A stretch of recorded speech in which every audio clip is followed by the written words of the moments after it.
So we have you now finally on our giant IMAX screen, which is awesome. It's great to see you. It's my second time in IMAX today, everybody. Exactly. So why don't you start now that you're up here by telling us what's behind you? Okay, so yes, this was in Essaouira in Morocco. This was right outside the hotel, the places where we shot this movie, I can't even explain because roads were built to get to certain sets.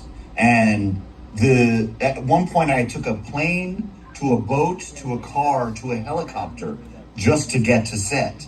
And then it was like it was like 3-4 shots and then it was done. So, and that was the kind of focus that was put into every part in the movie. And and I got to come in and out through different, like, I think it was 4 different countries. So I got to come in and check on everybody and see the crew go through their odyssey.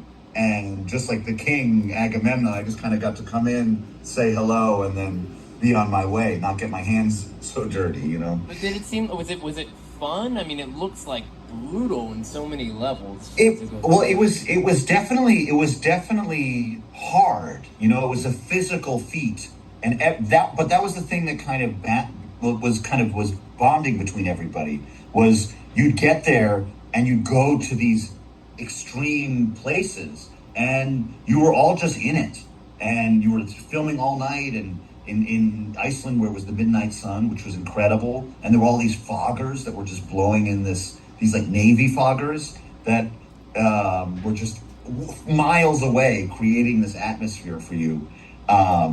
But it was an intense experience. I remember when there's the quick scene where I have the daughter and I'm walking to the cliff's edge, and Chris was telling me, you're going to walk to the edge, I've got this like harness on connecting me, and I'm trying to hold this little girl with this armor.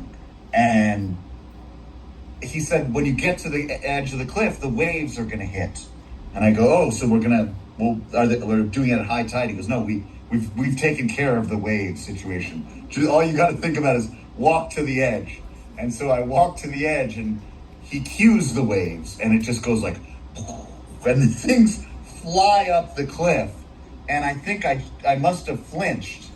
And Chris goes, that was great. Let's do that again, where Agamemnon isn't afraid of the waves. And I go, I wasn't afraid. It was unexpected. And he's like, but it was just like, it really is the thing that's so special about working on one of his movies is it really does feel like you're figuring it out together.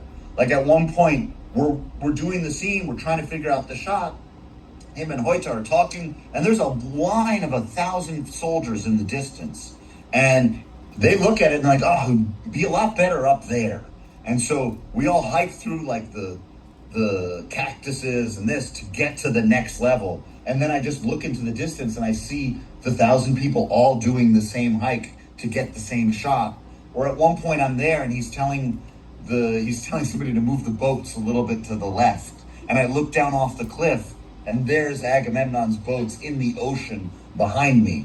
And to get that in the shot, everything is still, there's a sense of, let's figure this out, even though it's on such a massive level. Because at the same time, you're going to different countries, you got to get a different crew on board, and you're still moving at a speed that's pretty insane.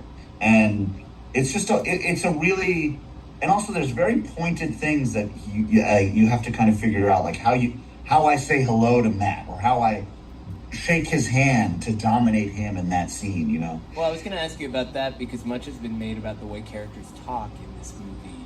And obviously, you know, the translation that pulls from Emily Wilson's is also sort of modern, but at the same time, it's fairly faithful. So I'm curious, since you do have like a big monologue in this movie, what sort of guidance did you get in terms of, you know, obviously you're not speaking in ancient Greece, so how are you supposed to come across to a modern day audience?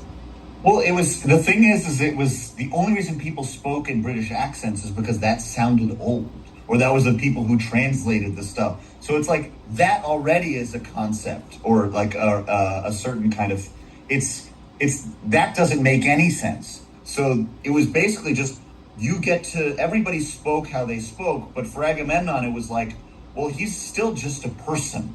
underneath all this stuff. So it was just trying to figure out that, and also how does somebody sound dead was something I thought about. Like, how do I give the blood is actually what gives you the ability to speak. So you kind of have to figure out how to speak like I had no body attached to it. I don't know. It's fascinating. I mean, that's the thing with Nolan movies, right? He's always trying to figure out how to make people sound different for what. Yeah. But there's a lot of respect that he gives to you, like as like the performer, which is really awesome. I wanted to ask you about working on this scale. I mean, you come out as a filmmaker. You and your brother started working on teeny tiny little movies, short films, and then you worked your way up to doing all kinds of different things. And I remember seeing you when you were making movies on that level, and I have a feeling if I had said to you in, say, 2010, you might be on the set of the biggest movie in the world with like a pretty important role, it would sound kind of crazy to you. I mean, what do you feel about, how do you feel about that, going from making small movies to working on this epic scale? I don't know. It's a strange thing in the sense that, like, yeah, I probably wouldn't have guessed that myself, but what is amazing is I get to kind of observe from like the inside how some stuff works and what doesn't work. And in this case, it's like, oh wow, there's certain things that make me feel really connected as an actor, and maybe I could do some of that, when I'm directing. And so you learn certain things, and it's also just like you get to work with other, like in this case, like getting to like act with Matt was really awesome to just see that from the inside and work with unbelievable actors in that way is really, it's a special experience. And then you take that with you, and you learn things. And I think for me, one of the things that's definitely spoiled in the sense of, is like, wow, nobody can tell you something is impossible anymore, because like, granted, yes, it's a massive movie, but it's like the places where we were should not have been possible to film at. Like, it just shouldn't have been possible, even at any scale. Like, yes, this was a big movie, but it probably should have cost double, but it didn't because of how they made the movie, and how Chris made the movie. So there's a certain, there's an ingenuity there that's still, it still has the essence of like those things. Like, oh, how do you get this shot? You just go on the train and shoot it. Like, how do you get the shot? Just get on a boat and go in the middle of the ocean, and like, we'll film it that way. Like, how? We'll get another boat and film it from that boat. And it's like, there's still that element to it, which is really nice. Quickly before we wrap, obviously you're not in Morocco right now. You want to tell us where you are and what you're up to? I am currently in Atlanta, Georgia, and I'm about to start making a new movie called Lizard Music, which is an adventure movie in its own right, hopefully for families and everybody from 6 to 96. So I say it's like a Gire meets Goonies. It's a pretty good pitch. And Benny, we're about to let up and we have another showtime. How important is it for people to clean up after themselves so our staff isn't overburdened with popcorn everywhere? It's you should follow the Japanese, like at the World Cup. Clean up after yourselves and leave a nice theater. But also, more importantly, leave it so that people can have a great experience in the next showing. Benny, thank you for being here. Come visit us in person on the next one. Definitely. Thank you, everybody, Thanks for having me.